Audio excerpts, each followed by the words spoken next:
12 മണിക്കൂറിലധികം നീണ്ട ചൂട് പിടിച്ച ചർച്ചയ്ക്ക് ശേഷം വഖഫ് ഭേദഗതി ബില്ല് ലോക്സഭ പാസാക്കി. ചർച്ചയിൽ പല ഘട്ടങ്ങളിലും കേരളത്തിൽ നിന്നുള്ള എംപിമാരും കേന്ദ്രമന്ത്രിമാരും തമ്മിൽ വാക്പോരിലേർപ്പെട്ടു. വഖഫ് ബോർഡുകളിൽ അഴിമതി തടയാനാണ് ബില്ലെന്ന് ആഭ്യന്തരമന്ത്രി അമിത്ഷാ പറഞ്ഞു.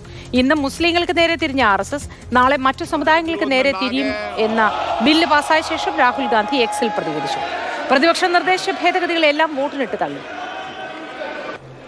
शुद्धि के अद्यतन मत विभाजन का परिणाम इस प्रकार है। पक्ष में 288, विपक्ष में 232। प्रस्ताव स्वीकृत हुआ और विधेयक यथा संशोधित पारित हुआ। लॉबी खोल दी है, माननीय सदस्य लॉबी खोल दिए। ബില്ല് ഇനി രാജ്യസഭ പരിഗണിക്കും. വിവരങ്ങളുമായി അനൂപ് ദാസ് ദില്ലിയിൽ നിന്നും ഒപ്പം ചേരുന്നു. Anoop, good morning. അങ്ങനെ ലോക്സഭ എന്ന കടമ്പ കടന്നിരിക്കുന്നു, ഇനി രാജ്യസഭയാണുള്ളത്. അവിടുത്തെ നടപടിക്രമങ്ങൾ എന്താവും? ഇന്ന് ബില്ല് രാജ്യസഭയിൽ എത്തിക്കാനുള്ള കാര്യങ്ങൾ നടക്കുമോ? അക്കാര്യത്തിൽ ഒരു വ്യക്തത വന്നിട്ടുണ്ടോ? വിശദാംശങ്ങൾ എന്താണ് അനൂപ്? മോദി, പാർലമെന്റിന്റെ ബജറ്റ് സമ്മേളനം നാളെ അവസാനിക്കുകയാണ്. ഇപ്പോൾ ലോക്സഭ പാസാക്കിയ ബില്ല് ഇന്ന് രാജ്യസഭയിൽ അവതരിപ്പിക്കുമെന്നാണ് വിവരം. അങ്ങനെ പറയാൻ കാരണം രാജ്യസഭയുടെ കാര്യപരിപാടികളിൽ ഈ ബില്ല് ഉൾപ്പെടുത്തിയിട്ടില്ല. പക്ഷേ കാര്യപരിപാടി ഉൾപ്പെടുത്തിയിട്ടില്ലെങ്കിലും ബില്ല് സഭയിലേക്ക് കൊണ്ടുവരാൻ പറ്റും സർക്കാരിന്. അതുമായി ബന്ധപ്പെട്ട നടപടികൾ നീങ്ങുന്നുണ്ട് എന്നാണ് വിവരം. എന്തായാലും എനിക്കിപ്പം ഇപ്പോൾ രാജ്യസഭ MP P സന്തോഷ് കുമാർ ചേരുന്നുണ്ട്. കാര്യപരിപാടിയിൽ ഉൾപ്പെട്ടിട്ടില്ല, പക്ഷേ ബില്ല് വരാനാണ് സാധ്യതയുള്ള വിവരമാണോ ലഭിക്കുന്നത്? ഇതൊരു ഉൾപ്പെടുത്തിയിട്ടില്ലാകുമ്പോൾ വളരെ ചെറിയ സാങ്കേതിക പ്രശ്നം മാത്രമാണ്. കാരണം ഇന്നലെ 2:45 ഇത് പിരിഞ്ഞത്. അപ്പോൾ സ്വാഭാവികമായിട്ട് ഇതിൻ്റെ ഒരു റിവൈസ്ഡ് ലിസ്റ്റ് വരാനുണ്ട്. അപ്പോൾ അതിനകത്ത് ഇത് ഉൾപ്പെടുത്തും. അങ്ങനെയാണ് ബിസിനസ് അഡ്വൈസറി കമ്മിറ്റി ഒക്കെ ചേർന്ന് തീരുമാനം എടുത്തതാണ് 8 മണിക്കൂർ ചർച്ച കൊണ്ട് നീക്കി വെക്കാനൊക്കെ.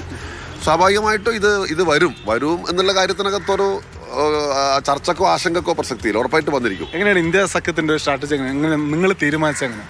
അല്ല, സഖ്യത്തിൻ്റെ സ്ട്രാറ്റജി എന്ന് പറഞ്ഞാൽ ഈ രാജ്യസഭയിലും ലോക്സഭയിലും നിലവിലുള്ള സംഖ്യാബലം അനുസരിച്ചിട്ട് ഒരു ബില്ല് വോട്ടെടുപ്പിനിട്ടാൽ എന്താവും അവസ്ഥ എന്നുള്ളത് നമുക്ക് മുൻകൂട്ടി പ്രവചിക്കാൻ കഴിയുന്നതാണ്.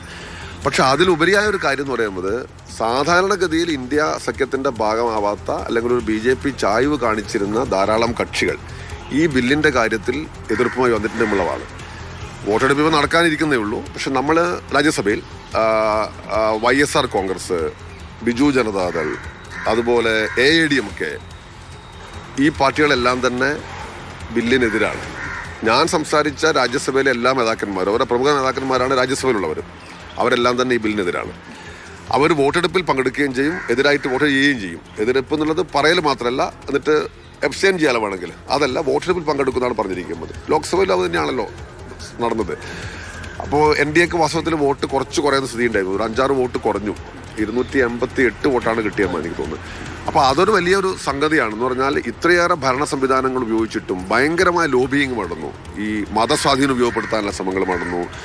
വാസ്തവത്തിൽ അത് ഒഴിവാക്കാമായിരുന്നു. കാരണം നിങ്ങൾ ഇങ്ങനെ MPമാരെ ഉൾപ്പെടെ വിളിച്ചുകൊണ്ട് ബന്ധപ്പെട്ടവരൊക്കെ സംസാരിക്കുമ്പോൾ സാഹചര്യം ഉണ്ടായി എന്നാണ് ഞാൻ മനസ്സിലാക്കുന്നത്. എന്നെ ആരും വിളിച്ചു എന്നല്ല, പക്ഷെ പല ഭാഗങ്ങളും അതൊക്കെ ഉണ്ടായി. അപ്പോൾ അതൊക്കെ ഒരു ജനാധിപത്യ പ്രക്രിയയുടെ ഒരു ഭാഗമായിട്ട് അതിനെ കാണുകയും രാഷ്ട്രീയമായി അതിനെ എതിർക്കുകയും ചെയ്യുന്നതിന് പകരം അതിനകത്ത് മതം കൂട്ടിക്കലർത്തി കൊണ്ടുപോകുന്നത് വളരെ ഗുരുതരമായ ഒരു പ്രശ്നമാണ്.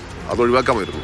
ഓക്കെ, എന്തായാലും സഭ ഇന്ന് ചർച്ച ചെയ്യുന്നതാണ് പ്രതീക്ഷിക്കപ്പെടുന്നത്. ഉറപ്പായിട്ടും എന്തായാലും ഇന്ത്യ സഖ്യം ഒറ്റക്കെട്ടായിട്ട് ഈ ബില്ലിനെതിരെ പ്രതികരിക്കുന്നതിനൊപ്പം YSR കോൺഗ്രസ്, ബിജു ജനതാദൾ ഉൾപ്പെടെയുള്ള പാർട്ടികൾ രാജ്യസഭയിൽ സജീവമായി സഖ്യത്തിനൊപ്പം സംസാരിക്കുമെന്നാണ് P സന്തോഷ് കുമാർ MP പറയുന്നത്. എന്തായാലും രാജ്യസഭയിലെ ചർച്ചകളിലേക്ക് ഇന്ന് നമുക്ക് 12 മണിയോടുകൂടി അതിൻ്റെ റിപ്പോർട്ടിങ്ങിലേക്ക് കടക്കാൻ കഴിയുമെന്ന് തോന്നുന്നു.